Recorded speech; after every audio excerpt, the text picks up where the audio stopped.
In this video, I will show you how to connect Google Fit to Headspace for mindful minutes. First, open your Google Fit app. At the bottom right corner, tap on your profile. Once you're in, tap the settings icon at the top.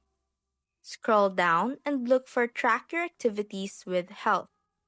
Make sure the switch is turned on so Google Fit can sync with Apple Health. Next, go back to your home screen and open the Apple Health app.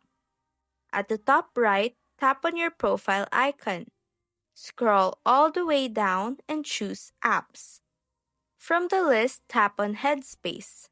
Here, just turn on the switch for mindful minutes to allow tracking. When you're done, go back and tap the check button to save your settings. Now your mindful minutes from Headspace will sync directly with Google Fit through Apple Health. And that's how to connect Google Fit to Headspace for mindful minutes.